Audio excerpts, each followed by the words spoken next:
Is your debt causing you sleepless nights? Knock your debt out with Debt KO. And your debt won't be the only thing keeping you up at night. Debt KO. Free, impartial advice on all your debt.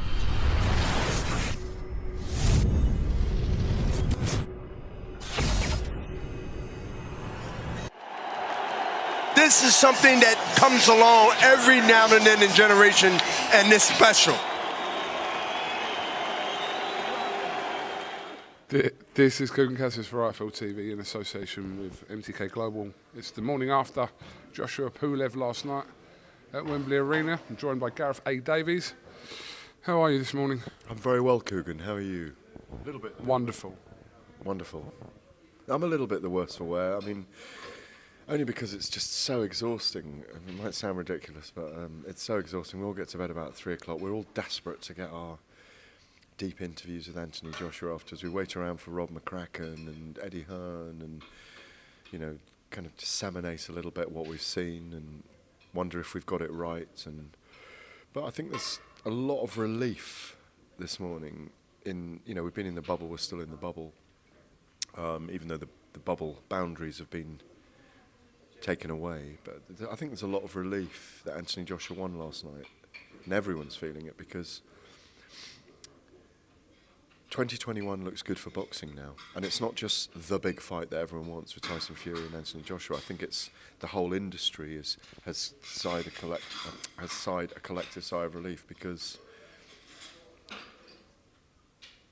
they can have a Route 1 situation now where if it can be made, the big fight can be made, but everything else falls into place in terms of when the very biggest fights are made, there's a drip effect, you know, top down on the whole industry. Anyway, sorry, I'm turning this into question time, but no, I'm relieved today for Anthony Joshua, for his team, for Eddie Hearn, for this whole process, and I'm relieved that potentially we could see Fury and Joshua next year. One of the biggest fights we will ever be involved in, if not the biggest. We'll talk about rounds 3 and 9 in a minute, but okay. after that third round where it looked inevitable that Anthony Joshua would finish Kubrat Pulev in that round, and fair credit to Kubrat Pulev, hung in there for dear life, but got through that round. Between 4 and the stoppage, the knockout rather, were you concerned at any point? Were you getting any sort of flashbacks from New York? If I'd had a bag of dummies, yeah, I'd have been spitting everyone out in about every 15 seconds. Listen, let me just clarify. Kubrat Pulev, God, he was game last night. He is a very, very tough man with great chin. And like you say, badly hurt in the third round. I mean, when a guy turns his back and runs into his corner, he's hurt. He wasn't playing around, he was hurt. My reaction to what happened between rounds 3 and 9, and I'm sure I'll get lambasted over this, is should have got the job done. Should have got the job done. I think there are some mental scars there from the Andy Ruiz defeat. You can call it different things. You can call it mental scars. You can call it he's matured. You can call it experience. It's what we do in life. You know, your baggage through life. I'm going to turn this very psychological today.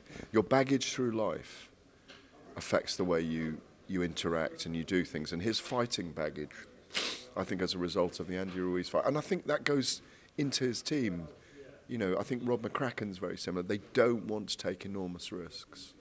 And I thought, and then there are other ways of saying this as well, but I thought he let Kubrat back into the fight because he sat back and he went back to his jab. Look, he's done nothing wrong. I'm criticising near perfection here because he didn't look hurt. He was a bit marked around the eyes afterwards. He took Kubrat's right hand, one dangerous right hand in 6 or 7, I think it was. But I think he took too long to get the job done. The old Joshua would have got him out there by 4.5, I think. But maybe we're looking at the evolution of a style here. It was slightly more powerful than the Klitschko performance. You know, that's what Klitschko did. He might have someone hurt. I can remember the late, great Manny Stewart shouting at him from ringside. You could hear Manny saying, "Come on, finish him, killer instinct." Obviously, he's got that. But Klitschko found it hard to detonate that right hand, even though he'd had someone on the end of a jab and he was literally destroying them with a jab for round after round. But I don't think that's going to change now. I think that is the way that Anthony Joshua will fight. Behind the jab, be sensible. He looked great, physically great, stamina looked great. But I think it took him too long between 3 and 9 to get the job done. What do you think? Yeah, I think after the third round, maybe a little bit of vulnerability, and it's going back to New York, isn't it? I think it's just them images of what happened, that he had Andy Ruiz hurt in the fight, and then what subsequently followed from that. So I think that's in your mind as well, and possibly did, but like you said, we're criticising a knockout performance. If that had gone to points last night, he would have got absolutely probably hammered, even though he'd have won the fight and have retained his belts and still on course with Tyson Fury. But if he'd gone to points last night, but he's knocked him out inside 9 rounds. People don't do that to Kubrat Pulev. So, I think, like you said, I think the public would be criticising what you said, near perfection. One of the things that I think he did do really well, and I think we saw it more. Look, let's be honest. What makes him exciting as well is the fact that there's a vulnerability about him. That you think, God, if he gets really clattered, the course of the fight could change. Do you remember how exciting Cross the Road, the Vladimir Klitschko fight was for that very reason? And the Ruiz fight for the wrong reasons for him. But I think if he's going to fight like this against Tyson Fury, I think it's going to be a very difficult night. And like you say, I thought, there was a 10-7 in the third. He literally won every other round bar 1 or 2 max for Kubrat. But whether you come onto this or not, I don't know. But he's surely got to have a different game plan if he's going to fight Tyson Fury. He's not going. I don't think he's going to beat Tyson Fury on a battle of the jab. So you're saying, based on last night's performance, if he used that style, what we saw last night, that is not good enough to beat Fury? I think he's got to be more aggressive against Fury. I think he's got to bring it. I think it's his best chance. He's not as good a boxer as... He was really good last night, don't get me wrong. Kubrat is a really good boxer. Kubrat's sneaky. What I worried about with Kubrat last night, he was still at his senses, and he's got that sneaky right hand. He tried the left hook. Joshua went under the left hook a couple of times, and he actually out-jabbed Kubrat really well. And he moved in and out well, and he was light on his feet. I mean, I'm saying all these positives, and yet I'm, critiquing him. God, what's the guy done wrong since he won the Olympic gold medal in 2012 with 30-odd fights under his belt? He's lost once to Andy Ruiz. What's he done? He hadn't put a finger wrong outside the ring. This extraordinary thing last week when we asked him about taking a knee. Do you know about this? No. Yeah, and have you spoken about it on IFL? No. Well, I spoke about it on DAZN last night. I was doing a little bit of work for DAZN, and I asked him last week if he was going to take a knee last night for the Black Lives Matters movement, and he said, "No, I'm not going to on this occasion. I've appointed someone full-time to my staff to look at stereotype and stigma in the Afro-Caribbean community in Britain." And he said, what I'm going to do, he said, I'm not an activist myself. We know what happened in Watford at the rally. I don't need to go into that, where he tried to do a good thing and it didn't come out right for everyone. And he's a great guy. He's very, very conscientious, is what I mean. So appointed a full-time member of staff to help them work with charities and to showcase what great things people of colour do in our society. And I think it's brilliant. I think it's absolutely brilliant. That's a champion right there. It's what you do outside the ring as much as what you do inside the ring. And we're critiquing him on one loss to Andy Ruiz, a guy that was a champion after 16 fights, who's had, I think it's 11 world title fights, or is it 11 now or something like that? 10 world title fights. He's done extraordinarily well. I think we're after perfection with this guy, because he's after perfection as well. 23 people in his backroom staff now, So it's a fascinating journey. And on the other side, of course, Tyson Fury says, bum dossers, I'm not interested. And of course, straight on it after the fight, isn't he? Yeah, I mean, just for people that haven't seen it, I'm sure you have, Tyson Fury posted a clip on social media claiming that Joshua shit himself on live TV because he, in Tyson Fury's words, went around the bushes when asked the question about a potential fight with him. So, yeah, what did you think of that? Well, I was one of the people interviewing him. I was interviewing him for DAZN post-fight with Eddie. Eddie was like, on it, yeah, fuck, we're doing it, yeah, 100 million each, Middle East, yeah. Of course they are. Bob Arum was on it straight away, wasn't he?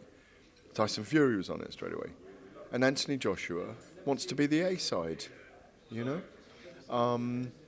And as Rob McCracken rightly says, and as Eddie says as well, he doesn't want to call people out now. He holds 3 of the belts. He just wants the fight to be signed. Once it's signed, he wants the business of it to be done, you know? Tyson's a different character. He comes at it a different way. It's why it's so fascinating to have these two guys together, you know? One's the destroyer, one's the supreme boxer from the family steeped in, you know, the national sport of the traveller is boxing, you know? So they go about it different ways. Tyson Fury does it off the cuff. Joshua's very manicured in the way he does his things. I don't think he's running away at all. But I do need to see that fight next. You need to see that fight. We all need to see it. I mean, he didn't need to... It was his night last night. I think he's very particular. You see, he even got his revenge over Pulev last night at the end of the fight, where he was doing the thing with the gloves, where they had their gloves checked before the fight. They did with the boxing board of control. He doesn't forget those little things, and Joshua uses them, I think, to get back at his opponents afterwards. And I think with Fury, he doesn't want to give him too much airtime in his moment. Am I boring you? No. Okay, just wondered. Am I boring you? Anyway, but bottom line is, he's going to take his time with it. I don't think he dodged. He just didn't want to scream and shout. He was enjoying his own moment rather than making it about Tyson Fury. I think that's all that happened. Okay, we'll You've seen better people to go and interview. No, I haven't. I was talking then for 10 minutes, and all he was doing was looking over his shoulder. I wasn't. He's one of those people that when he's talking... No, come back here. Give me that microphone. Give me that mic.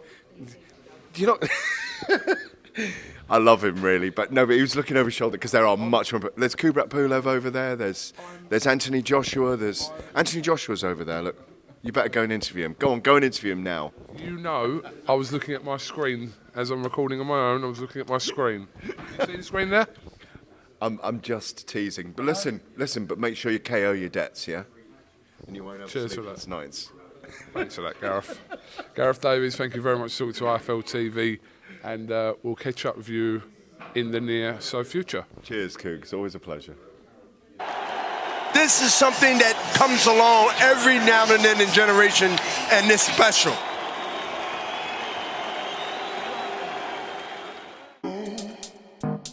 Is your debt causing you sleepless nights? Knock your debt out with Debt KO. And your debt won't be the only thing keeping you up at night. Debt KO, free, impartial advice on all your debt.